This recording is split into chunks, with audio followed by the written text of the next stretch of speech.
O Mubarak, for you is my prayer. O Mubarak, for you is my prayer. May you keep ascending success, stay success. Alhamdulillahi Rabbil Alameen. Wassalatu wassalamu ala Sayyid al-Mursaleen. Amma ba'd, fa'udhu billahi minash shaitanir rajim. Bismillahir Rahmanir Rahim. As-salatu wassalamu alayka ya Rasulullah. Wa ala alika wa ashabika ya Habiballah. As-salatu wassalamu alayka ya Nabi Allah. Wa ala alika wa ashabika ya Nur Allah.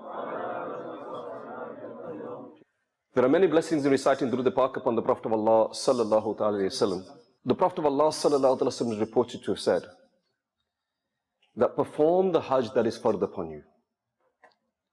And we know that Hajj is fard upon us when we are physically and financially capable of doing it.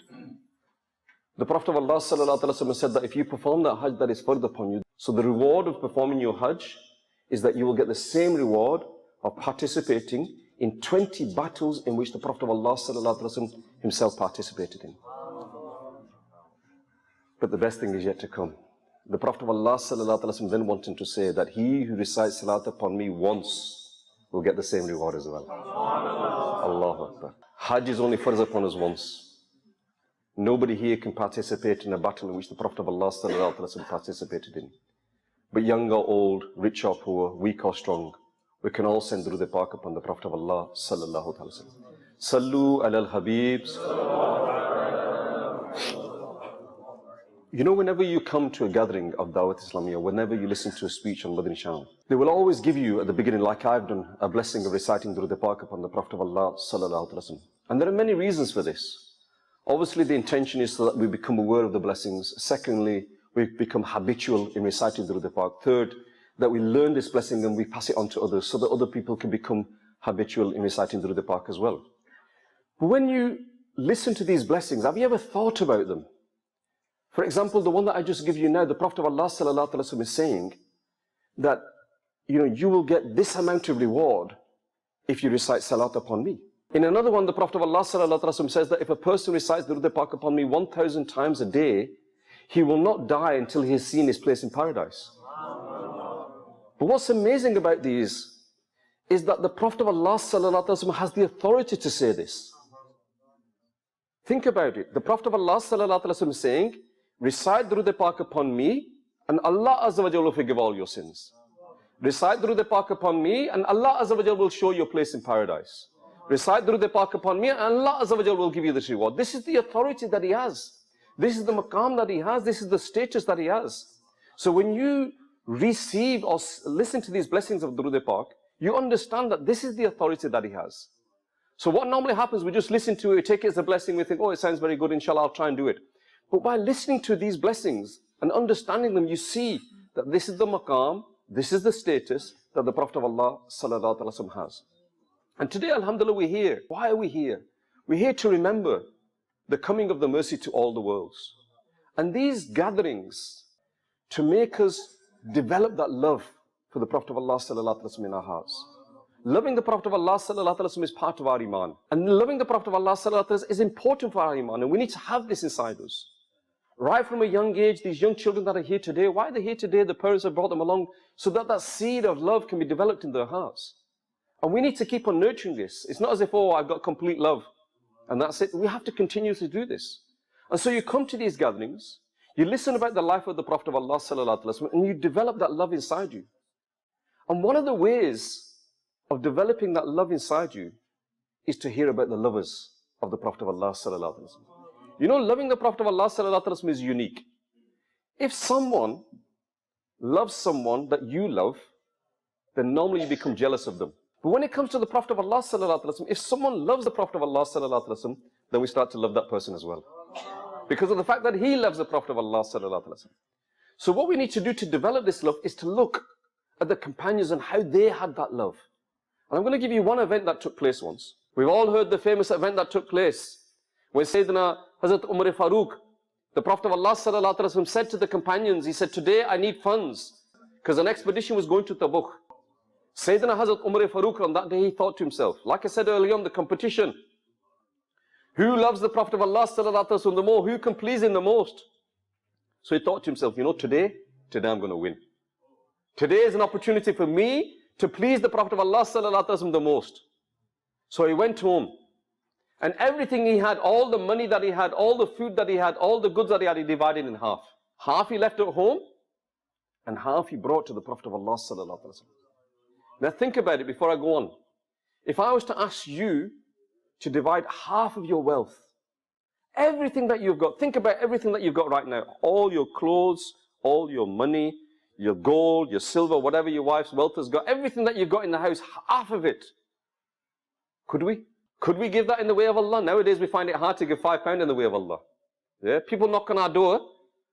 They say we're collecting for the masjid. First time we'll open the door. Second time we'll hide behind the couch. We won't give them any money. We will not spend in the way of Allah. We're afraid of spending in the way of Allah. May I remind you before I go on, that money that you have got now, Allah Azza wa Jal give it you. Don't ever think that you earned it. It's my hand, my effort, yeah? My strength. I did a 4-year degree, I did this, I did that. Allah Azza wa Jal give you that mind. Allah Azza wa Jal give you that strength. Allah Azza wa Jal give you that health. Allah Azza wa Jal give you them opportunities. Allah Azza wa Jal give you that money. On the day of judgment, you will be asked, what did you do with that money? I made the biggest goatee in Kashmir. Like the biggest car in London. If that is your answer, then good luck. But that money that you have, you need to spend. So I'm not saying don't spend. I'm not saying spend all of it in the way of Allah Azza wa Jal. But what I'm saying to you is that you will be questioned about that wealth. You'll be questioned about that wealth on the day of judgment. Now Sayyidina Hazrat Umar Farooq, when he presented all of this wealth, the Prophet of Allah sallallahu alaihi wasallam asked him, that what have you brought and what have you left behind? And he said, Ya Rasulullah sallallahu alaihi wasallam, all of my wealth that I have, I've divided it in half. Half I left at home for my family, and half I brought for you. And you can imagine the companions, they were so happy. Allahu Akbar. But Sayyidina Hazrat Abu Bakr Siddiq had not arrived yet. Allahu Akbar. And this was the person that Sayyidina Hazrat Umar Farooq realized that this is the person that I need to compete with. It is stated that when Sayyidina Hazrat Abu Bakr Siddiq radiallahu anhu came, every single piece of material, every single button, every single utensil, every single penny, every single dirham of dinar, every single thing that he had, he brought it and presented it at the feet of the Prophet of Allah sallallahu alaihi wasallam. Allahu Akbar. And then when he was asked, Ya Abu Bakr radiallahu anhu, what have you brought and what have you left behind? Ya Rasulullah sallallahu alaihi wasallam, everything I have, I brought here. And behind, I've left Allah and His Rasul. And that is all I need. And again, the Prophet of Allah sallallahu alaihi wasallam was happy that day. So the question is that these people that they did this was the sacrifice that they made. What sacrifices? We claim to love. We claim to love the Prophet of Allah sallallahu alaihi wasallam, but we're not willing to make any sacrifices. We claim to love the Prophet of Allah sallallahu alaihi wasallam, but we're not willing to get up for Fajr. Yes, we'll go on a julus, we'll get the nara and we'll make the slogans there, but we don't love the Prophet of Allah sallallahu alaihi wasallam. He should be loved. And what we need to understand is that the Prophet of Allah sallallahu alaihi wasallam, the authority that he had, if he wished, he could have made for us our lives so much harder. You know the Hajj, when the Hajj was made compulsory, at that time, imagine at that time, there were very few Muslims. And the Prophet of Allah sallallahu alaihi wasallam said that Hajj is farz upon you. The companion said, Ya Rasulullah sallallahu alaihi wasallam, is Hajj farz every year? Allahu Akbar. Just think, if the Prophet of Allah sallallahu alaihi wasallam said yes, that Hajj is farz upon you every year, what would have happened today? The Prophet of Allah sallallahu alaihi wasallam said, if I was to say yes, then Hajj would have been farz upon you every year. He has this authority. This is the authority that the Prophet of Allah sallallahu alaihi wasallam has. It is stated that on the day of judgment, thrones will be lined up, and all of the prophets will be sitting on the thrones. All of them will be sitting on the thrones, except for one throne that will be empty. And that will be the throne of the Prophet of Allah sallallahu alaihi wasallam. Why will it be empty? Because he will be running around saving his ummati. Saving his ummat. Running around for us to save us. This is his authority. On that day, when people will run, they will go to Sayyidina Hazrat Adam alayhi salatu wasalam and ask for intercession. And he will say no. They will go to Sayyidina Ibrahim alayhi salatu wasalam and he will say, I cannot do anything. They will go to Sayyidina Isa alayhi salatu wasalam and you cannot do anything. He will go to all of these and eventually they will all come to the Prophet of Allah sallallahu alaihi wasallam and he will be the one that will intercede. And you've all heard this. You've all heard that it will be the Prophet of Allah sallallahu alaihi wasallam that will intercede. But the question comes to my mind, and it should come to your mind. Why does Allah Azza wa Jal need the Prophet of Allah sallallahu alaihi wasallam to intercede for us? He doesn't. He does not need. Allah Azza wa Jal can decide this person heaven, this person hell, this person heaven, this person hell. But the day of judgment is set up to show us the authority and the status and the maqam of the Prophet of Allah sallallahu alaihi wasallam. From this we realize his status. From this we realize his maqam. And this is something that we need to realize, that this is the status that he had. This is the sacrifices that he made for us. This is the sacrifices that he's continuing to make for us. And we need to understand this, that we are fortunate to be amongst this ummah, to be amongst the ummah of the Prophet of Allah sallallahu alaihi wasallam, that he is making these sacrifices for us. Nowadays we say that yes, maut bhi kabool hai. We're willing to die for the Prophet of Allah sallallahu alaihi wasallam, but are we? Are we? We can't even get up for Fajr in the morning and yet we say we'll die for the Prophet of Allah sallallahu alaihi wasallam. We miss our namaz 5 times a day and yet we'll say we'll die for the Prophet of Allah sallallahu alaihi wasallam. This is not love. You know, a pious person was once asked, when will I become a mu'min? When will I become a true believer? And the pious predecessor said to him that this will be when you love Allah. That you will become a true believer when you love Allah. So he asked a question, how will I know if I love Allah? You know, I need to know. How will I know? And the reply was given that that will be when you love the Prophet of Allah sallallahu alaihi wasallam. Next question, and the next question is the important question. How will I know whether I love the Prophet of Allah sallallahu alaihi wasallam? Now we all claim to be lovers of the Prophet of Allah sallallahu alaihi wasallam. So the answer I'm about to give is what we need to look at ourselves. That if I want to be a mu'min, I need to love Allah. If I want to love Allah, I need to love the Prophet of Allah sallallahu alaihi wasallam. To love the Prophet of Allah sallallahu alaihi wasallam, what do I need to do? The answer was, obey his orders, follow his footsteps, observe his sunnah, love the people who love him and hate the people who hate him. Now I ask you, do we love the Prophet of Allah sallallahu alaihi wasallam? Do we obey his orders? Do we follow his sunnah? Do we love the people who love him? Do we hate the people who hate him? Do we? You know, these children that are here today, I don't know how 6, 7, 8, 9 year of age. If I was to ask these children today, the pick of inheritance, that how would you divide inheritance when there's 3 sons and 2 daughters, they would not know. And it's understandable, because many of us would not know this. But if I was to ask these children about namaz, about salah, they would say, uncle, it's fard upon us. Every 6, 7, 8-year-old child will know that namaz is fard upon us. It's not as if, oh, I'm teaching you something new. I don't think anybody will say, oh, sorry brother, I didn't know namaz was fard upon us. We all know that namaz is fard upon us.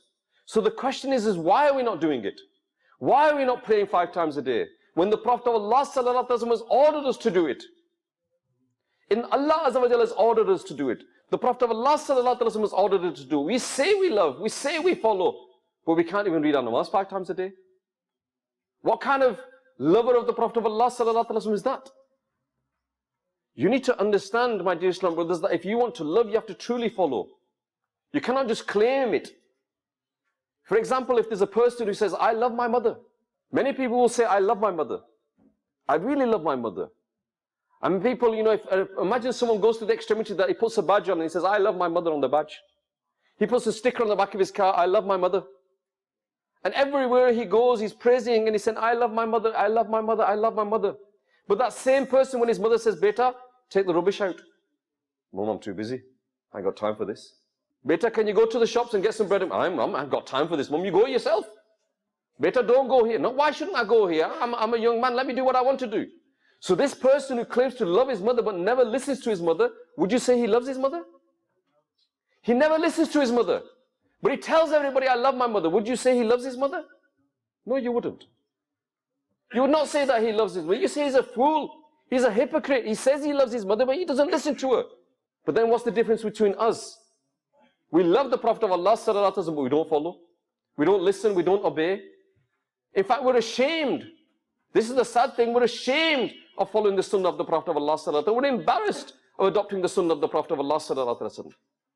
How sad is this?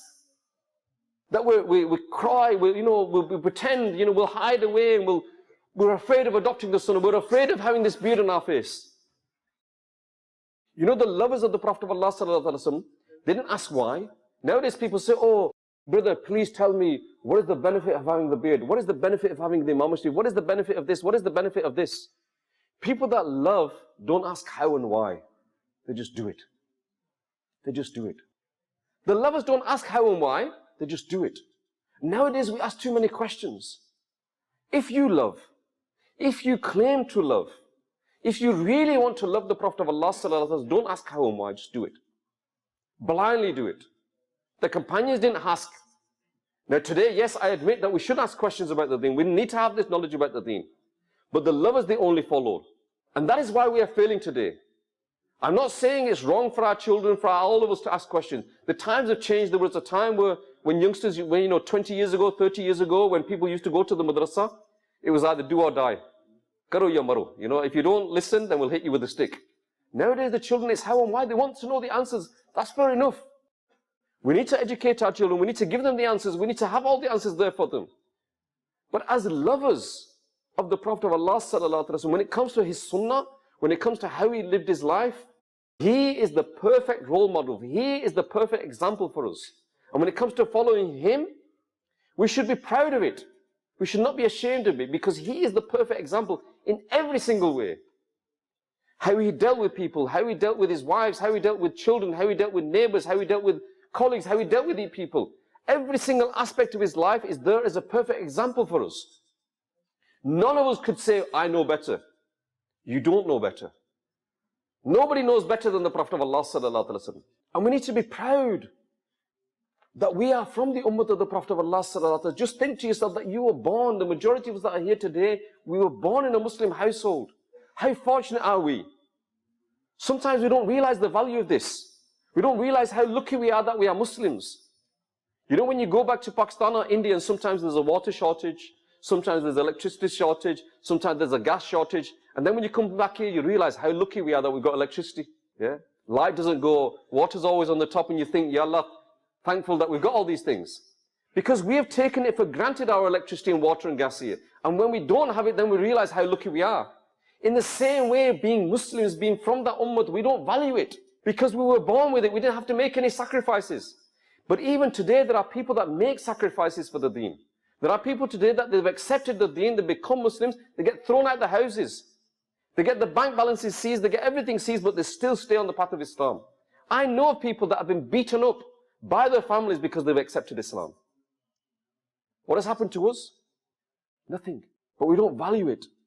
We're not willing to make them sacrifices. We don't realize how fortunate we are.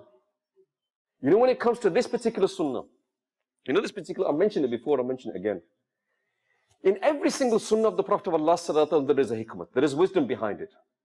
Whether I understand it or I don't understand it, whether science and technology in a million years understands it or doesn't understand it, doesn't matter. I don't care whether they understand it or don't, but there's always hikmah and wisdom in every one of them. But I'll give you my personal opinion. This is only my personal opinion. Since I had a beard on my face, nobody invites me to a nightclub. Nobody invites me to places where they're going to be having shisha or drugs or these sort of places. I don't get invites anymore. Nobody invites me to these places. But what do I get invites to? I get invites to Mahfil Malads, to Ishtamaz, to these gatherings. This is a weapon against shaitan. This is a weapon against shaitan. Shaitan realizes, look, I can't do this to him, I can't do this to him, I can't do this to him. This is a weapon against shaitan. And this is one of those sunnahs, like for example, the miswak, you get the reward when you're doing it. Yeah, you get the reward when you're doing it. When you eat according to the Sunnah, you get the reward when you're eating according to the Sunnah. This is one Sunnah that I was coming down on the motorway, I was half asleep, half awake, I'm getting the reward. When I go to sleep tonight, I'm still getting the reward. I'm standing here, I'm still getting the reward. When I sit down after the Bayan, I'm still getting the reward. I'm permanently getting the reward for this. And not only this, every time when you get up in the morning and you look at yourself in the mirror and you look at yourself and you realize, you think to yourself, you know what? I've got this on my face. I need to respect it as well. I need to respect this as well. And so this is the weapon against shaitan. This protects you. So I advise you, follow every sunnah of the Prophet of Allah sallallahu alaihi wasallam. The true lovers, they didn't ask why. And have faith in the sunnah. We don't have that faith inside us. Sayyidi Ala Hazrat, when he was coming back from the Hajj the second time and he was on a ship. Sayyidi Ala Hazrat, rahmatullah, he was on a ship and there was a huge storm. And when this storm happened, the captain made an announcement. He said that on the ship, I've never been in a storm like this. If you have your coffins with you, wrap yourself in the coffins, because to survive this storm, I think is virtually impossible. So you can imagine people on the ship are screaming and shouting, because for them death is near. For them death is near. Sayyidi Ala Hazrat is sitting in the corner, doing his wazaif, very calmly sitting there. Sayyidi, what is happening? And he said, don't worry, nothing will happen. Don't worry, nothing will happen. And he said, how can you say this? The captain of the ship, he's an experienced captain. You know, he's been doing this job all his life, and he's saying, how can you say it? You've not been a captain of a ship ever. What was Sayyidi Ala Hazrat said? He said, the Prophet of Allah sallallahu alaihi wasallam taught us a dua. If you recite this dua and then you make a journey, nothing will happen to you. I recited this dua, he said. Nothing will happen to us. That is Iman. That is Iman. And lo and behold, nothing happened to them. The storm abated and everything was okay. So we need to have that Iman inside us. We need to have that love inside us. And loving the Prophet of Allah sallallahu alaihi wasallam is not a one-night event. You know, today you're here, you come here today, you made the intention, I'm going to stay up here all night. But loving the Prophet of Allah sallallahu alaihi wasallam is not one night in a year event. It's not one day in a year event where you go on the julus. It's not for 30 days where you have mehfil and malads. Loving the Prophet of Allah sallallahu alaihi wasallam is a 24-hour-a-day job, 365-day a year, all your life. If you want to love the Prophet of Allah sallallahu alaihi wasallam, it's not part-time. It's not part-time. And unfortunately, our deen has become part-time. Our deen has become a hobby. It's something that we do when we got a bit of time. Those are the brothers that know me. They know that I enjoy cars. I like cars. I bought a car about 6 years ago to restore. I've not touched it. It's been stood under the yard for 6 years. That's my hobby. And one of these days, I'll get around to doing that car. Insha'Allah Azza wa Jal. That's my hobby. But unfortunately, what we've done nowadays is we've made deen our hobby. We've got time, we'll read namaz. Not got time, doesn't matter. We've got time, we'll go to the masjid. Not got time, won't matter. The month of Ramadan comes, we look at the month of Ramadan, we look at our work schedule and think, you know what? I've got overtime on Saturday, Sunday, I won't fast. I'm working overtime on Thursday, I won't fast. Yeah, I've got a few days off, I'll fast them days. So our deen has become our hobby. And that is why we are failing as well. Our deen should be our life and everything else should revolve around it. So if you want to be truly love the Prophet of Allah sallallahu alaihi wasallam, then don't make deen your hobby. If you really want to love the Prophet of Allah sallallahu alaihi wasallam, make deen your life. Make loving the Prophet of Allah sallallahu alaihi wasallam your life. Make following the sunnah of the Prophet of Allah sallallahu alaihi wasallam your life. Make obeying the Prophet of Allah sallallahu alaihi wasallam your life. The Prophet of Allah sallallahu alaihi wasallam said, I'll leave you two things, follow them, you will never go astray. The Quran and my way. The Quran and my way. Unfortunately, there are many houses that the last time the Quran was open was when somebody passed away. There are many houses that the last time the Quran was open was during the month of Ramadan. The Quran and my way, follow them, you will never go astray. And if we look at the problems that we are facing in our households, it's maybe because we're not following the Quran, or we're not following the Sunnah of the Prophet of Allah sallallahu alaihi wasallam. My dear Islam brothers, I pray to Allah Azza wa Jalla, if I've said anything wrong, may Allah Azza wa Jalla forgive me. And I pray to Allah Azza wa Jalla that we all learn to love the Prophet of Allah sallallahu alaihi wasallam as he should be loved. Respect the Prophet of Allah sallallahu alaihi wasallam as he should be respected. Follow the Prophet of Allah sallallahu alaihi wasallam as he should be followed. Not just today, not just tonight, not just tomorrow, not just during this month, but all of our lives. Ameen bijahin nabil ameen. Sallu ala al-habib. O Mubarak, for you smile.